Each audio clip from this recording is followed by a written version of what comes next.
YouTube? It's been a while, hasn't it? No, don't need to do a double take. I have indeed uploaded another video onto this channel. Last one I did was about 4.5 years ago. You can believe it, 2018. If you're wondering where I've been in that time, well, I've been living life, as they say.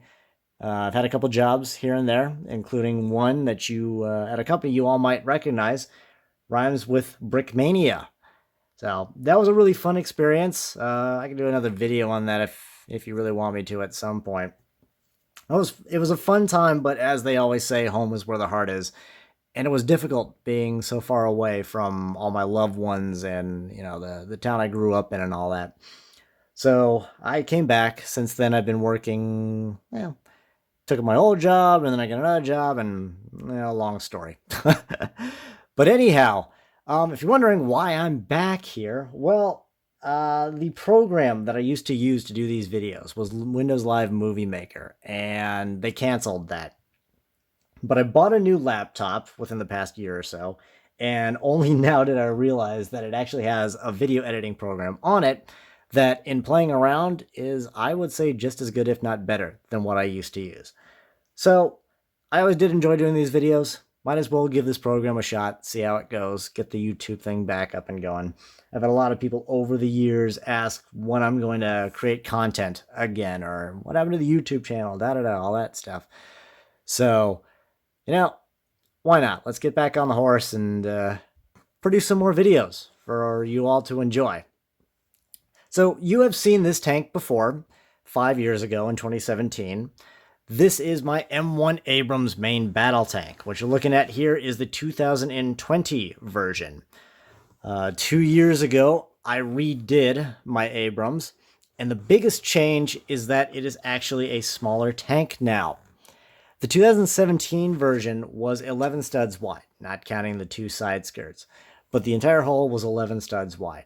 Since then, I have managed to make it only 10 studs wide. I removed a stud of space, and I'm actually quite surprised because that, from what I remember, it wasn't the most painful thing to do.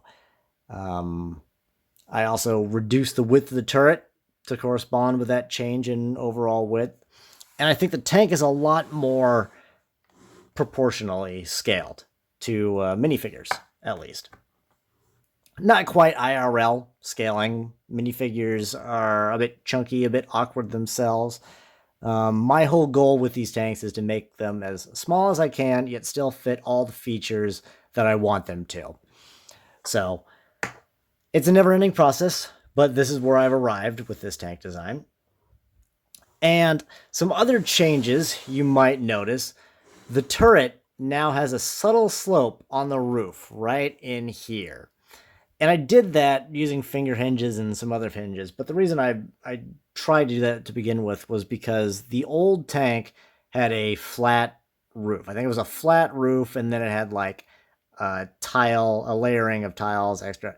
It just didn't look accurate to the actual Abrams. So that was one important thing I wanted to rectify with this model. And if you might notice, and a lot of people have, and it's kind of stymied everyone how I've done this, but the bore evacuator right here, that is 2 minifigure heads with some tape wrapped around it. I remember at the time I was trying to figure out how to do a better bore evacuator design, because the old one I think was just, the old one I think was just 2 cylinders attached to each other, and that, for the time, it looked all right, but me being somewhat of a perfectionist, I wanted something better. And I stacked 2 minifigure heads on top of each other and found myself going, if only I could fuse these 2 to make one whole thing. And then I looked over and there was a sticker sheet that had just gray tape on it. And I went, you know what? I think I can do something here. So that's all that is. You know what they say, sometimes the simplest fixes are the best ones. But overall, the tank still has all the same features as the 2017 model.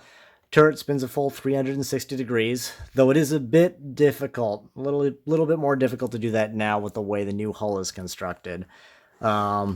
Tracks still move, still the Brickmania 2-wide track links. The tank still has suspension on the road wheels, you can see right there. Hatches open, there's a removable engine.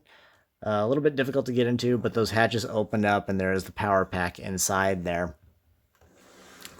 I have actually had this tank in various iterations since 2012, and this has actually celebrated its 10-year anniversary. I posted a compilation of photos on my Instagram, which follow that, by the way, if you haven't. I think it's worded out. I'll put something in the description below. But it's been with me for 10 years, and I think that's hard to believe for me, that I've kept something around in various states of design for that long. On that note, though, stay tuned for after the video, because there's a bit of an announcement for something I think you'll really like. Something that's been in quite high demand over these past 10 years, if you can believe it. But only with this design have I decided to, give the people what they want, so to speak. Apart from the videos. But that's pretty much it for this description video. I really do want to make more. So comment on, what else you'd like to see a video done on. I've got my own ideas as to what I want to do next. But so far, this editing program seems like it's going to be pretty good for content creation. And hopefully, I won't hold myself to it. Please don't hold me to it. Or do. Hopefully, I can make more videos and post them here on YouTube, because I know that's something that a lot of people enjoy. But until the next one, I'll catch you later.